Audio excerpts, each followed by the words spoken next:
Hello and welcome to Film Freakz with a Z. We are here once again to review another movie in the long line of movies that we are reviewing. Just a few things to mention before, I guess the usual things to mention, right? We want your film recommendations for the fan vote, which is going to be in about, let's see, we'll count this one. So 1, 2, 3, and about, 4 episodes. So make sure you get your votes in. We've already gotten 3 new ones, so that's pretty good. But yeah, we always would we would love to hear your movie recommendations because we like to watch a lot of different movies. Anyways, let's introduce ourselves. I am Yemmy the Ferret here, aka Yemmy, streaming on Twitch and podcast galore on YouTube. Who am I here with? Hello, my name is Grady Waffle, aka Nick, and I am an NFL freak. I love my NFL, and that's it. Hey guys, how you at? Tay here from Timation Studios. Oh, I'm Coco Gamer. I stream on Twitch and I eat. Caught you off guard. That was the shortest introduction by Tay. Yeah, it caught me off guard too. He's I was like, like, Yeah, it's like short and sweet. So guys, how y'all doing today? Let's start there. I would be doing better if you didn't make me watch that movie yesterday. Spoiler alert. We haven't even introduced it yet. Could be better, but mostly back.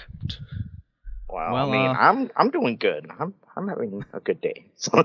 Nick loved the movie, right? Is that Yes. Good? All right, I'll introduce the movie since I guess we're all ready to tear it apart. So the movie I recommended was Shrek Forever After. It's the 4th movie in the Shrek series, I guess you can call it, because it should have ended with a trilogy, okay? I'm going to say it right now. But they decided to go one more, and that one more was Shrek Forever After. It came out in 2010, and it was directed by Mike Mitchell. Some of the lead actors and actresses, well, of course, everyone's reprising their role pretty much. Mike Myers, Cameron Diaz, Eddie Murphy, Antonio Banderas, and, of course, Walt Dorn, who was Rumpelstiltskin. Rumpelstiltskin? Yeah, that's the one. Rumpelstiltskin. So, a little excerpt about the movie. Long settled into married life and fully domesticated, which is still a weird thing to say, Shrek begins to long for the days when he felt like a real ogre. Duped into signing a contract with the devious Rumpelstiltskin.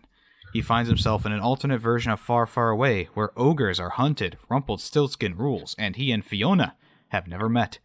Shrek must find a way out of the contract to restore his world and reclaim his true love. And the place I want to start, there is a major, well, I guess not major, but there's a pretty big plot hole in this one. The fact that Shrek, from wherever he is, travels to Fiona's castle, and it takes him, like, in movie time, it takes him, like, a few minutes.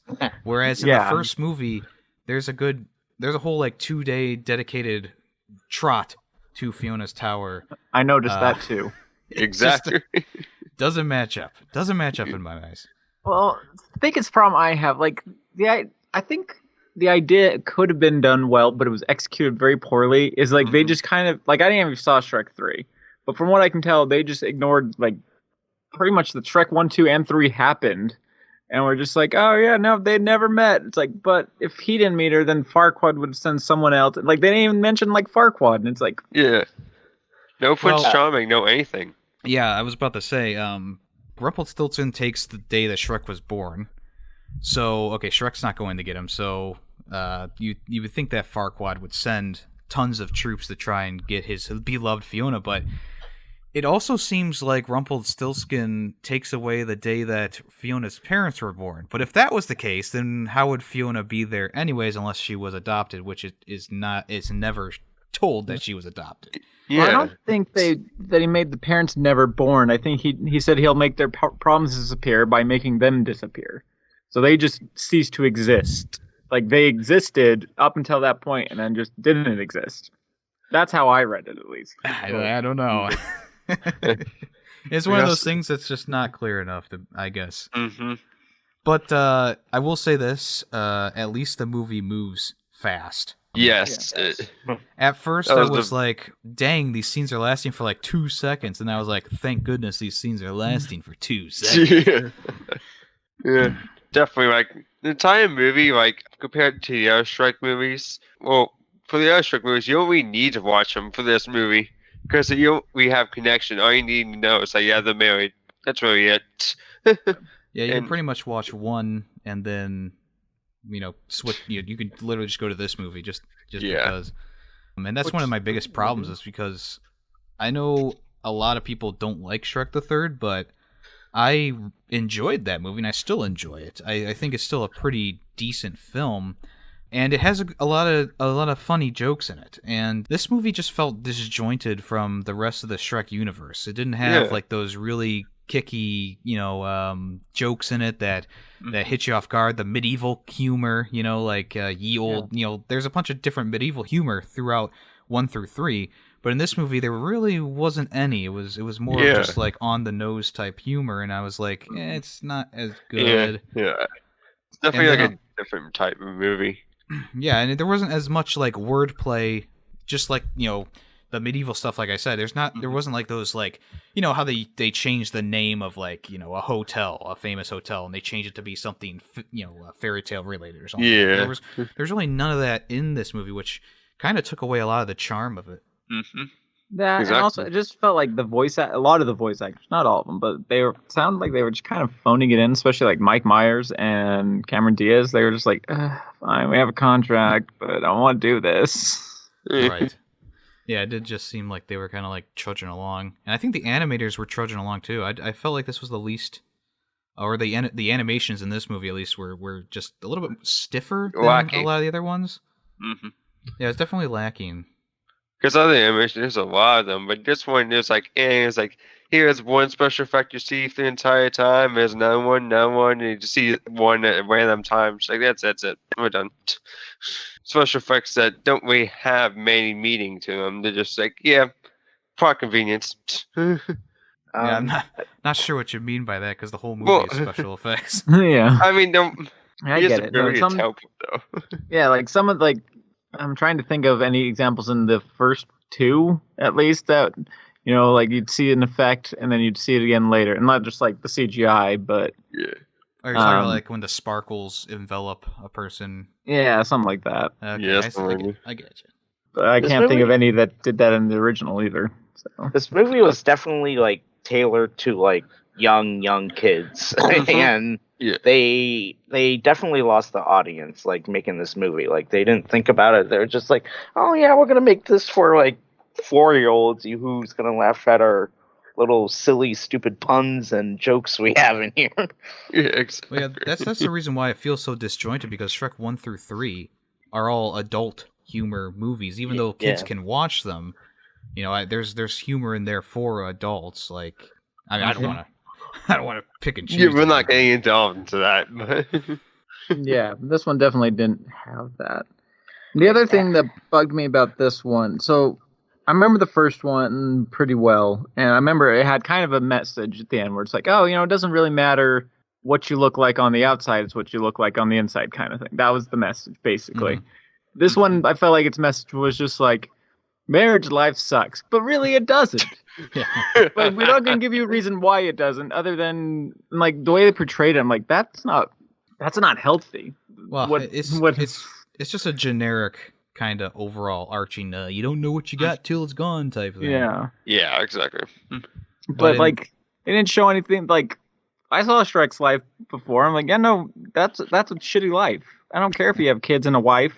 If you don't take time for yourself or get time for yourself, Yeah, you're going to go insane because you Yeah. can't have any wax. And then when it's your fault, it's like, you don't give me any time to do anything. You're asking me to do everything. yeah, and How didn't do- portray married life in a good way. Yeah.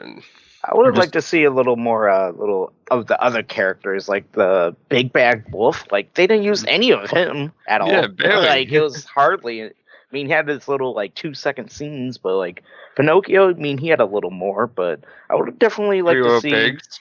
Yeah, the Three Little Pigs, they had their scenes, but it's like I definitely didn't like feel like if this was your first movie watching, like obviously, why would you do that? But it was like there was no character development. Like you'd be like, who the heck are these people? You know? Yeah, even in like the other movies, they had bigger roles, and they aren't even. I wouldn't even say that they're good characters in the other movies. They're just kind of like there for the puns and the jokes and stuff like that, and they do things in the main plot. But this movie just took it to a new level where it's like, all right, 1 second gag, putting on the wig, 1 second gag, they're brushing the giant goose's teeth, whatever. I don't know. Even those characters, like the people who were doing the voice acting, just didn't seem into it, Yeah. Like, the pigs are usually like overly German, and in this movie they just kind of sounded like an English guy doing a very terrible German accent. Yeah, like he didn't care anymore. They all knew this movie was going to be bad. Well, I think I don't know. I didn't look in the background, but I think they had, after the first movie got an Oscar, I think they had like a 3-movie deal, and I think by the time that Forever After came around, all these people had moved on to different things, and they kind of had to drag them back to do this movie.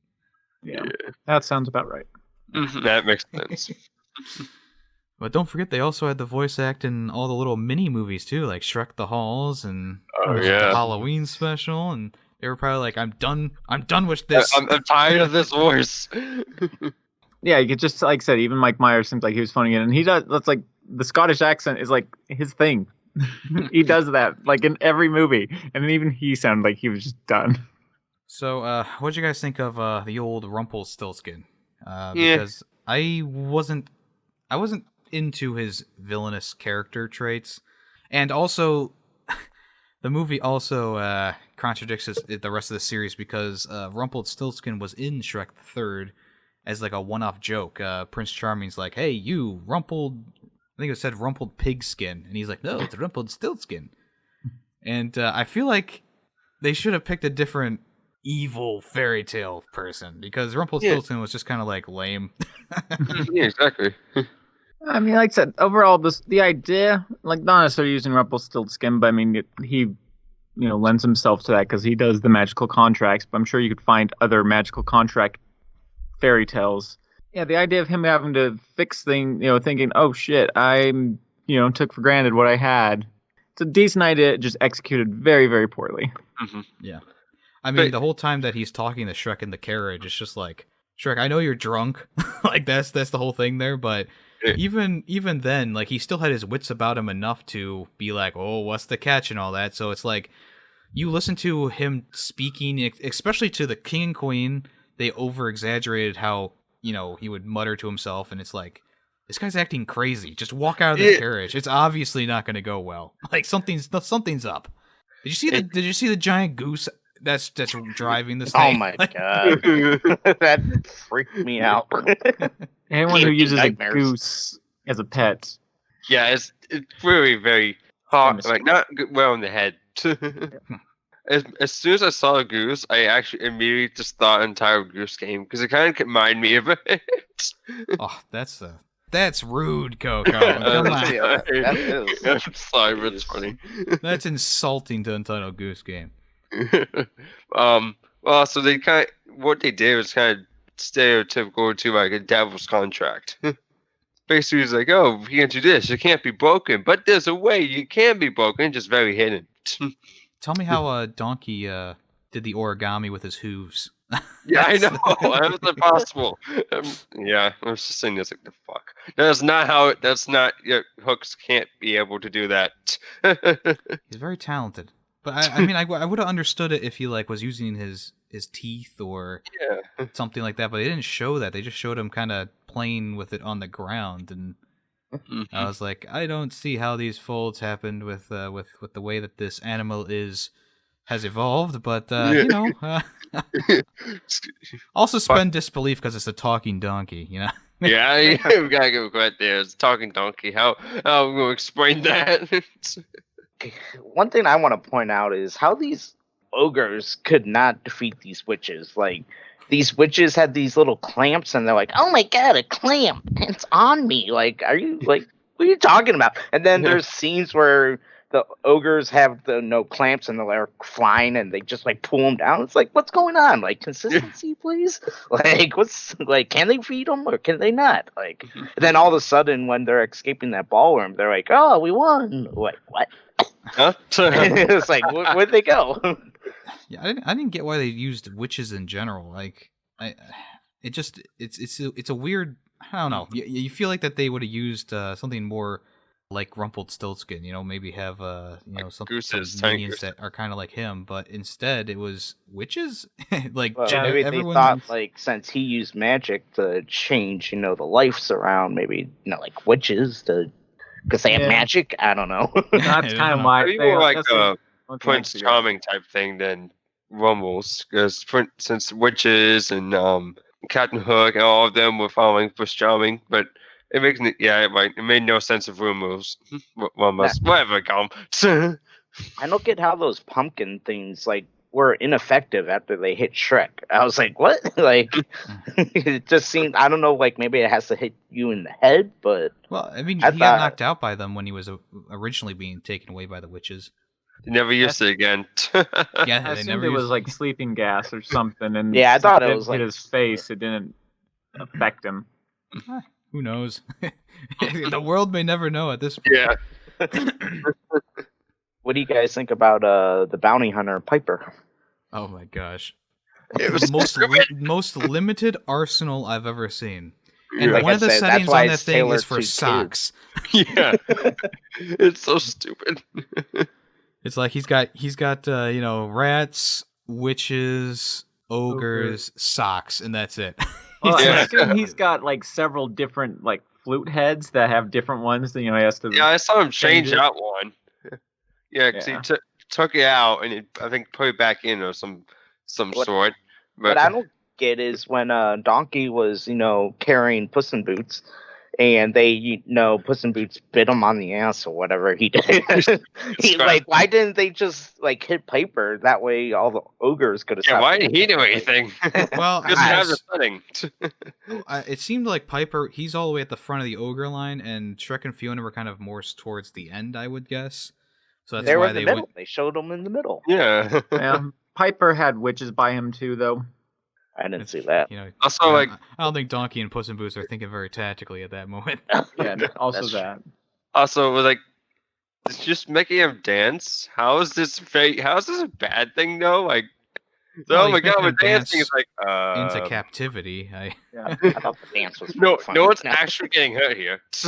Well, yeah, No. the only part of the movie that I enjoyed was the beginning scene not the beginning scene, but the first time Shrek is reliving life as a true ogre, and then the scene where they were all kind of dancing. I thought that was a pretty good scene, but other than that, I just Logic though. It's Yeah. Well, I mean, it's logical because he's a bounty hunter, and his music, in the fairy tales, he gets rats to Yeah. follow him, and I guess it's logical to have different settings. I mean, not exactly logical to have different settings on your flute to change the hypnosis type thing, but I think it would have been more interesting to hear different songs, like for the Yeah. specific things, instead of him.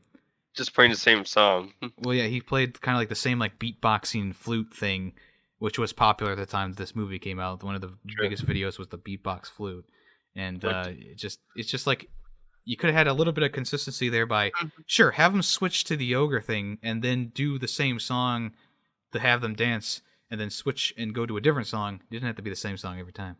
Exactly. What do you want? I'm a believer. They didn't have the rights for that one. Nice. That's the other thing. This soundtrack was awful. Yeah.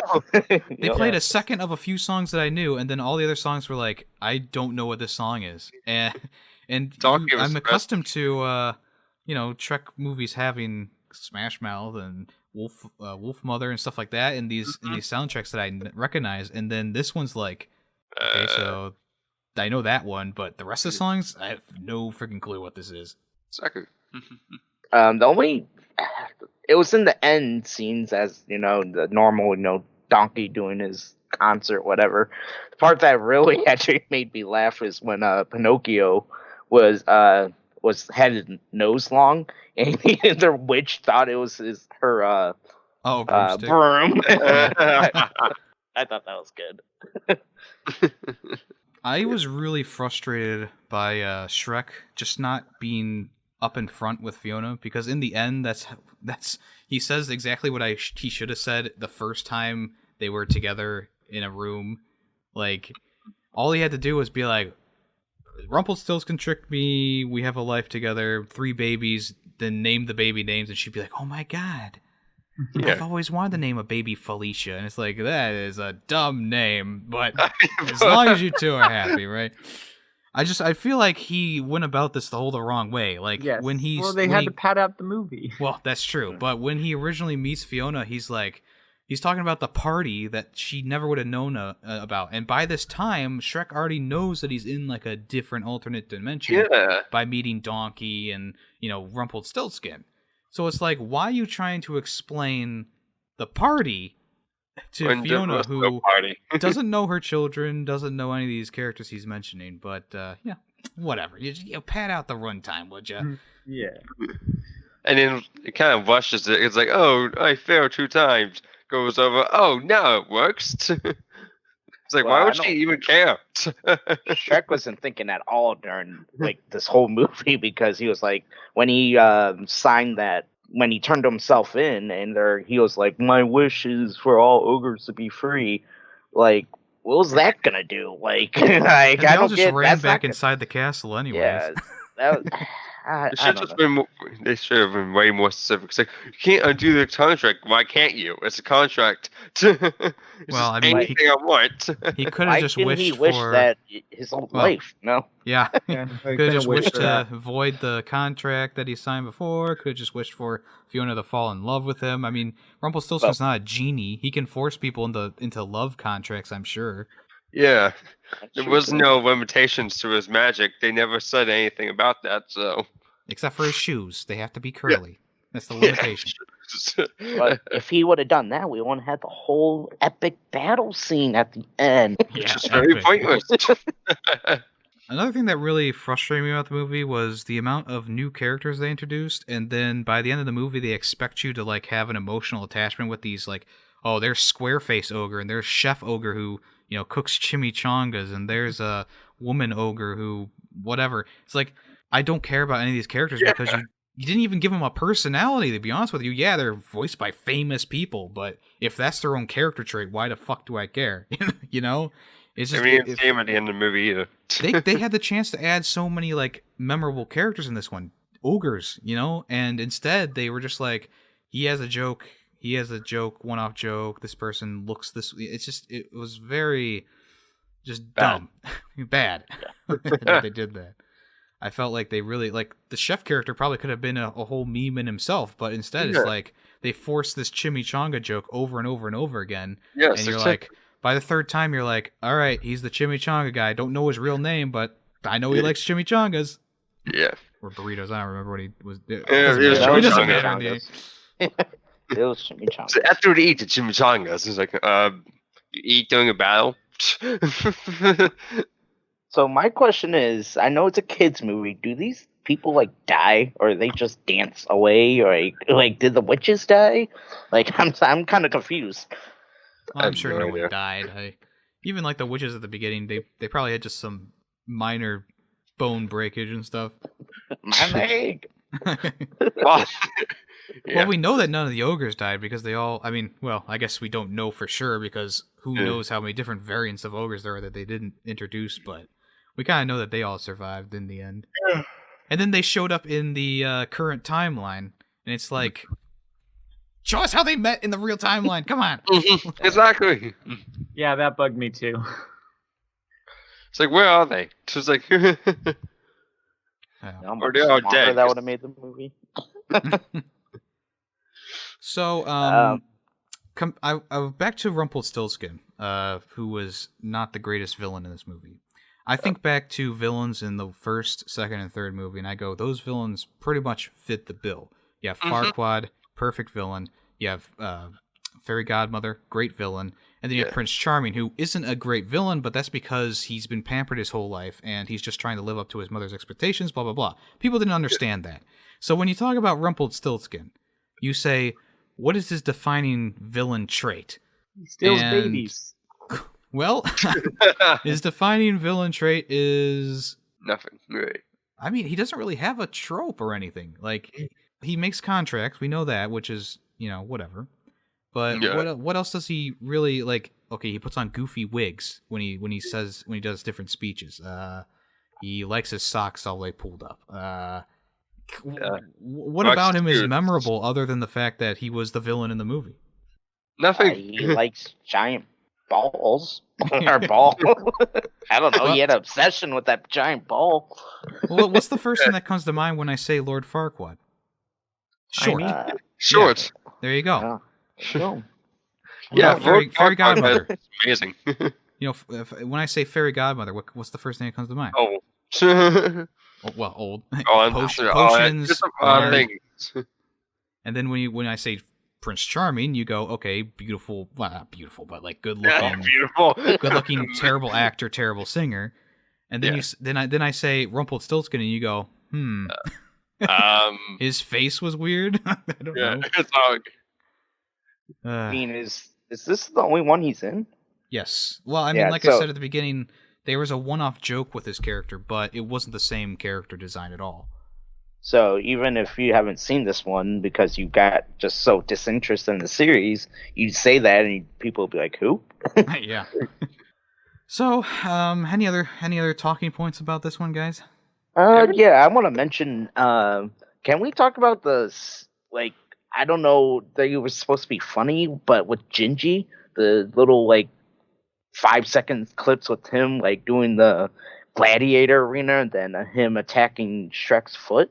Like, what was those supposed to be all about? Were those supposed to make me roll on my floor laughing or something? the opposite Gingy, I guess, because he was kind of sentimental. He didn't really. He was kind of nice. Now in this universe, he's very mad and wants to kill everything. I'm just like, what? Yeah, I can't see Gingy like this.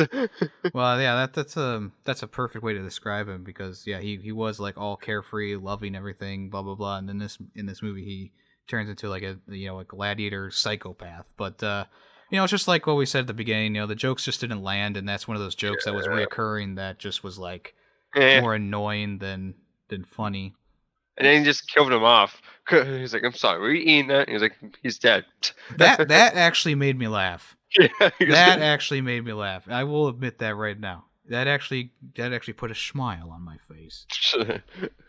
I did enjoy Puss in Boots in this one. I did. I was about to say that. I was waiting until you guys finish. I was like, I did enjoy Puss because his character kind of stayed the same, even though he was fat. His character did stay the same. More or less. I mean, I haven't been a huge fan of Puss in Boots. The second movie obviously was the best, but this one, it wasn't bad. I actually liked the trope of him being fat and not fitting in his boots, and then at the end when they tore, it was kind of funny and just a nice little. I mean, that's literally the only character that was had a good storyline in this whole thing, and he barely had any screen time himself. Exactly. Just came with a fine moment. It's like, I'm here, but you don't see me for the master's story. All right. Anything else, guys? Right. Nothing from me. Nope. Tay? Nope, I don't have anything to add. All right. I think we covered it all, guys. This is the most in-depth discussion about Shrek Forever After there ever has been. Probably. Shrek Forever After. Never needs to be. Shrek Forever Not Watching Again. Yeah.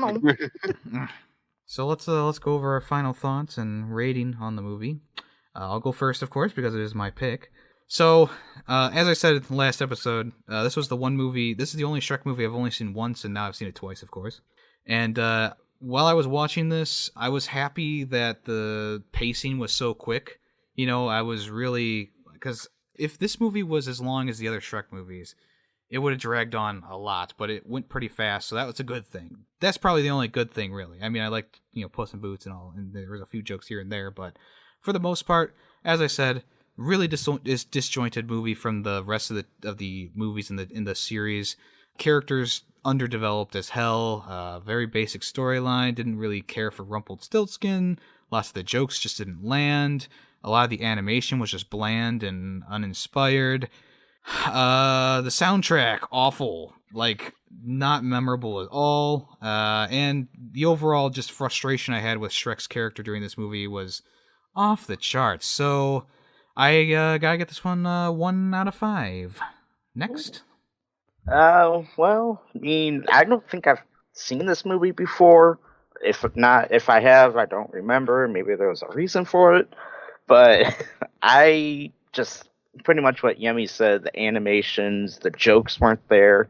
I will give it credit. Like the Puss in Boots was funny, and I did like Piper a little bit. But there were some good things about it. I mean, it doesn't have to be all be negative, unfortunately. But I did enjoy some of it. But I don't think I'll be watching it again. And mine, I'll give it a 1.5. I'll give this because overall, I rolled my eyes more during this movie probably than any other movie we've watched on this show. There were a few good moments that I enjoyed as well, but overall, I was just wanted to bang my head against the desk as I was watching it. I definitely will give it a 1 out of 5. Yeah, I was the same way. I remember watching this movie before, and then I was thinking it was bad. And I watched it, and I was like, "Oh, I forgot how bad this was." The plot was very the plot was very generic. The villain wasn't that good. The soundtrack just awful, and its animation could have done a lot better because I've seen how big they made it nose. I'm like, "The hell?" Yeah, it's just basically an awful movie. I'll give it a 1 out of 5. Oh man, Nick liked this one the most out of all of us. I guess so. Yeah, I mean, like I said, it's not like I think the positives are vastly outweighed by the negatives in this one. It's if this movie didn't go as fast as it was, I'd probably give it like 0.5 out of 5. But because it was so fast and there were some things that put a smile on my face, I was like, you know what? I'll give it a 1. It deserves at least a 1. But yeah, that's Shrek Forever After. Thanks for putting up with that, guys. I promise the next movie I recommend will not be utter garbage, but I had to. I had to. And Shrek Forever After is now officially the first animated movies we've reviewed, so it gets that badge of honor. Anyways, I believe that the next person to recommend is good old Nicholas. It is. So, the movie I picked is comedy, crime, adventure. So, we're tipping our toes in the comedy a little bit. So, I'm excited. It's from 1989. And this movie was my dad's all-time favorite. And I remember watching it as a little kid, but I do not remember it now. And I don't think I've actually watched it fully. So I'm kind of interested to take another look at this movie. The movie is Weekend at Bernie's. So, you guys heard of this one before? I've heard of it. I've never seen it. Okay, Never seen it yet.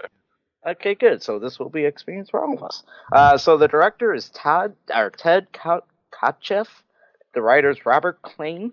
And some of the stars, you might ask, Andrew McCarthy, Jonathan Silverman, Catherine Mary Stewart, and Terry Kaiser. So what's it about? So the pair of stars as ambitious young employees who accidentally uncover an embezzlement scam in their company. Bernie, aka Terry Kaiser, their boss, rewards their efforts by inviting them to the beachside pleasure palace for the weekend. When the boys arrive, they find out that Bernie has been bumped off. But even a stiff won't stop this party. Aided by the charms of Gwen, aka Catherine Mary Stewart, the boys make quite a splash as they dodge bullets, babes, and the bodies of the wackiest, wildest weekend of their lives. Mm-hmm. Mm. Yeah, I think by bumped off they mean killed. Yeah. That's about as much as I know about the movie. Yeah, There's exactly. a dead guy, they pretend he's still alive. Yeah. It's That's inspired a lot of movie different things in TV and stuff like that. So it'll be interesting to see the whole. Because just like you, Nick, I haven't seen the whole movie. I've seen bits and pieces, but never the whole thing. Yeah, for Seinfeld. So yeah, I'm excited for it. So you can find it. I don't think it's out really much anywhere, unfortunately, on Netflix or anything. But I believe it's on iTunes, Amazon, Vudu, and if you have the disc hard copy, and probably to find it on PlayStation, Xbox, whatever. Yeah. Yeah, I'm rents it pretty off sure the it's like in the bargain bin at most. Yeah, you probably go stores. go to Walmart, get it for $1, you know. Yeah. Well, hey, good pick. Excited to finally have a good chuckle. Yeah. Yeah, me too. Hopefully it's good because I'm looking at the reviews right now. It's not that not looking good. So Well, you can never what- trust other people's reviews. Yeah, That's it's in the camp of those like American Pie type movies where it's like the demographic it's made for loves it, but everyone else hates it. Yeah. So we'll see where everyone falls when we watch it. Exactly. Nick, you have to remember there are people who give Shrek Forever After 5 out of 5 stars. So, Oh my. I looked That at the is true. reviews before we started, and I was like, oh my god, Really? 5, 4, 5, 5. I was like, come on, get out of here. Come on, people. We've seen the Right now. movies. Rotten Tomatoes 58%, Metacritic 58%. That makes sense. All right, so if you, the listener and or viewer of this, if you want to join the discussion about Weekend at Bernie's, next episode will be in 2 weeks after this one airs. Don't forget to put in your movie requests. We always enjoy getting those, and they'll be put into a poll, which will be connected to the episode that Coco is the one who recommends the movie. So look out for that in the future, not in the near future, but in the future, probably about a month or so away. But yeah, get them in now so that we have them and we can put them in order. Other than that, just remember to check us out on YouTube, Spotify, Apple Podcasts, pretty much anywhere you can find podcasts, we're there. All right. Any last words? Go Browns. That's it. Enjoy watching the Oscars, which they'll already be over by the time this comes out. So we'll probably maybe talk a little bit about the Oscars next time. But what does it really matter? Award shows are all bullshit. Am I right? Anyways, I am Yemmy the Ferret, and I've been here with Grady Waffle. Say Mation. Coco Gamer. and we are Film Freakz with a Z. Thanks for listening. Goodbye.